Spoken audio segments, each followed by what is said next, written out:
Let's start with the question, who are you and Yeah. what do you do? So my name is Rebecca Hartwell. I'm a postdoc researcher at TU Delft at the Faculty of Architecture. And my research is primarily in the reuse of architectural glass and facade systems.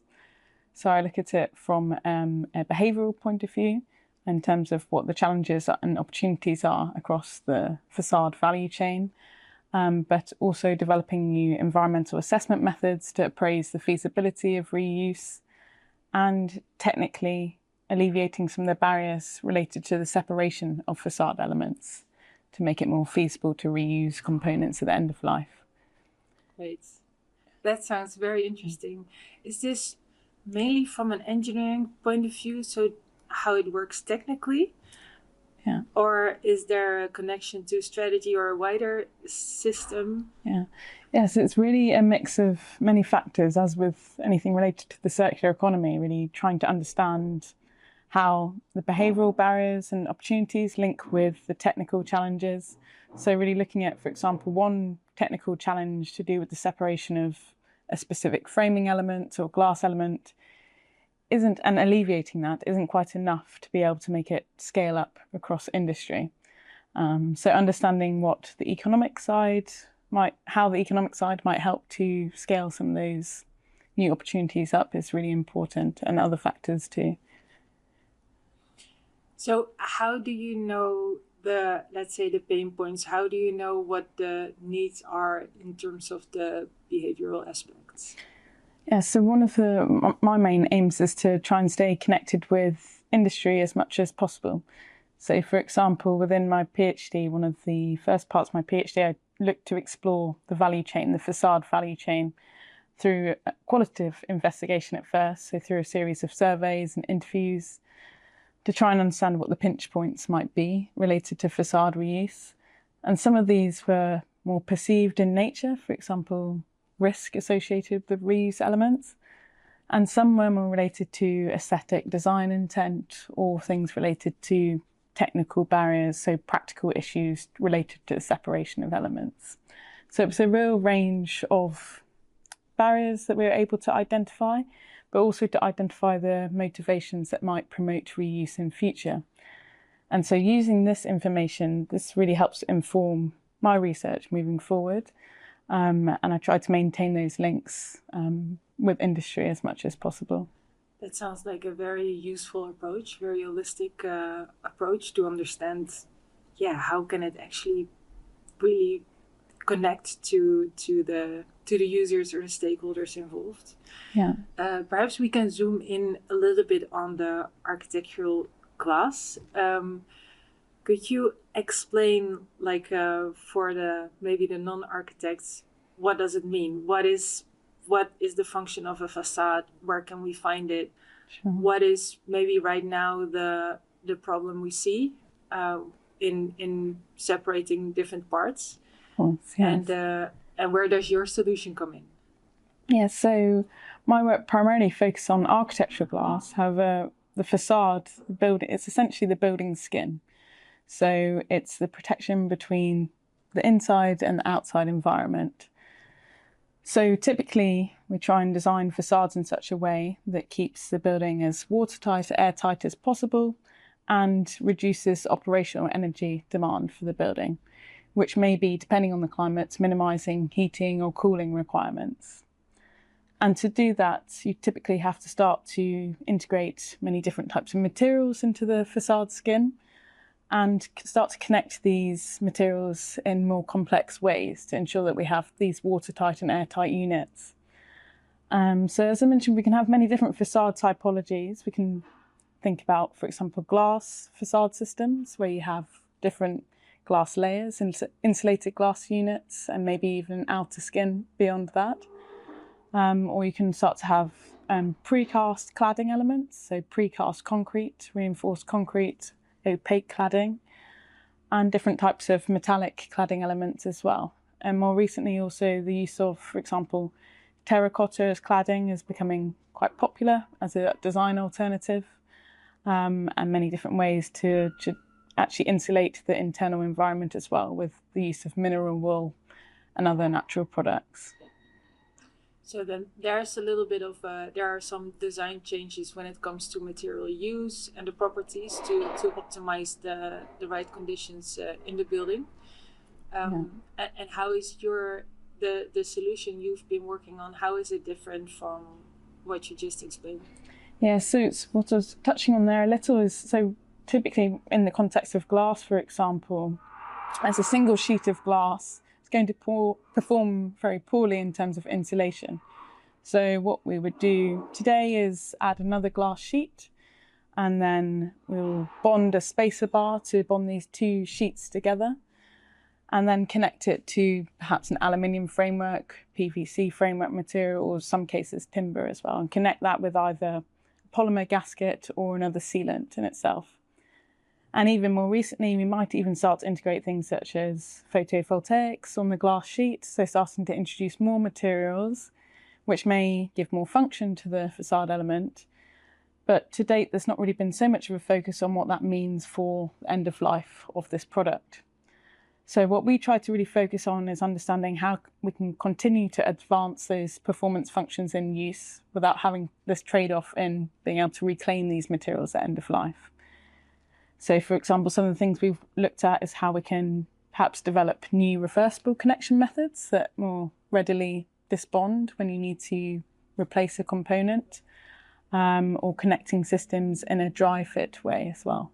Let's maybe dive into a bit of the starting point of this project. So how did you find this gap? What made you interested in this topic? And Yeah, so I think it was quite interesting to me when looking at the circular economy in architecture that we see that there was quite a focus at the time on high value components, high economic value components, such as steel and aluminium products, that as salvage value, they can sell on at a high value per ton. Whereas elements such as glass, typically in terms of secondary raw materials, they don't have such a high economic value. So there's not so much care taken into what we can do when it comes to taking a building down. And this is largely the responsibility of the demolition contractor to understand how we can find value in the existing materials, but also the whole design team associated with the new project. And if there's no incentive there, either from regulation or financial incentive, the most important thing is just to get the building down as quickly as possible. And unfortunately, glass falls into the sort of low value option in that sense. So in some of my work, we look to map the glass value chain in the UK from primary raw material through to end of life. And we map not just the architectural glass sector, but also other glass sectors such as container glass, so packaging glass for bottle products and otherwise, and glass, wool and fibre products. And quite quickly we could start to see from this data that unlike in the container glass industry, where we have good collection schemes in place for collecting bottle glass in the UK, and it's around 70 to 80% recycling rate. In the flat glass industry, it's less than 10% recycling rate. So there's a real big inefficiency in terms of the glass that's collected when it comes to end of life. And often this glass ends up being crushed up and used in low-grade applications rather than coming back to a glass sector. And this is really quite inefficient because glass in itself is energy-intensive material to produce, along the likes of the other heavy material products such as steel and aluminium. You have to melt the primary raw materials, you have to take the primary raw materials up to 1500 to 1600 degrees Celsius. And that process is typically powered by natural gas to melt the raw materials. And then you have to keep it molten at a high temperature and pour this molten glass material onto a float glass bed, which is molten tin bed. And so this whole process involves high temperatures, and also the raw materials themselves may consist of carbonate raw materials. So when we burn those raw materials, we release CO2 as a byproduct. So there's a huge opportunity to try and reduce the demand for these primary raw materials and replace them with secondary raw materials if we can. So recycling is one option, but reuse would be an even better approach to take if we can. Okay, so I imagine along the way you've learned a lot. are there any experiences or moments that you thought were, yeah, particularly fruitful or interesting or Yeah. gave you a lot of insight? Yes, I think what was always particularly interesting to me is having these conversations with demolition contractors and understanding what their key motivations are. And quite often I find that they are most open to the idea of thinking about practical ways to salvage raw materials, and they have the skills and expertise there to do it. But without the demand coming from a client or an architect for salvaging these raw materials and understanding that these secondary raw materials have value, nothing will ever really happen, because of course they're working to cost. So for me, I think it's always been quite interesting to understand their point of view as a key stakeholder in this reuse supply chain. And I think there'll be, with these highly complex systems as well, there's a huge opportunity for new stakeholders coming to the market to offer these kind of remanufacturing services as well, because it might not be enough to just take the element and place it elsewhere. We may need some form of reconditioning to be able to get the product back to full performance. So particularly in the construction industry, I think it's quite exciting to think about these new stakeholder groups that will start opening up to fill that gap. Wow. So the more we know about each other, about each other's needs, the better we collaborate, the more value we can keep in the system, basically. Definitely, yeah, I would say so. I think you see the most successful projects are those where you have that kind of collaborative design team working together, where all of the stakeholders involved very early on in the process. You did a lot of research, and what would be needed to make your work applicable in practice? Have you ever thought about starting a business, becoming an entrepreneur? Yeah, I think, yeah, not directly, but I can see there are some opportunities for that line of work. I think having the manufacturing facilities is key for these kind of approaches of reconditioning facade units. I think that's a really interesting line of work. And I see there are some manufacturers that are shifting this to this kind of approach as well, to try and offer a service that may be along the lines of reconditioning old facade units or insulated glazing units. And so that would involve having the machinery to be able to take these components apart and potentially add new highly performing elements where necessary. If we take the insulating glass unit as one example of that, typically insulated glazing units before the 80s, 70s, 80s, they perform really quite poorly in terms of thermal performance, because they're just two uncoated glass sheets separated by a spacer bar. So more modern day units will use a coated glass sheet with a different metallic coating sputtered on the glass. So there's a company, for example, in the Netherlands that are looking at actually reusing one glass sheet from an old insulated glazing unit and replacing the other glass sheet with a new coated glass sheet. So although you're only reusing half of the units, you are also improving the operational performance. So then the energy demand for the building that it will be used on will come down as well. So I see that as a great example of trying to find where the key opportunities are to reduce both embodied energy performance, but also operational energy. So, those kind of approaches, I think, are really key to scale up in practice. Exactly. So there's a very interesting business case as well. Yeah, definitely. If you just look and think creatively, there's a way to cut down costs and reuse materials effectively. I think so, yeah. And I think there's a growing market for those kind of approaches as well. I think clients and architects are increasingly becoming more aware of the value of reusing these elements. And I think it's continuously important to use environmental assessment tools such as LCA as a method and life cycle assessment, and other approaches to really validate why it's feasible to use these approaches. I think LCA, it's a good method and tool for informing new design strategies. And of course, it has to be considered with other factors as well, behavioural and social factors. but it provides a very nice quantitative way of assessing the environmental benefits of these different approaches. I imagine you as a researcher, you still see a lot of opportunities for continued research. So I imagine that's a way you continue learning about these kinds of innovations. Is there a place or a way you would recommend other professionals, perhaps entrepreneurs, ways to learn about the possibilities, learn about, maybe the glass example that you're giving? Yes, I think there are several case studies opening up in practice related to reuse, where you can start to see catalogues of materials, different elements from buildings that were more easy to recover than others, maybe structural elements, for example. Each building has a different story to it in terms of the value of the elements that exist. Each building may have undergone different maintenance cycles or been exposed to different environmental factors.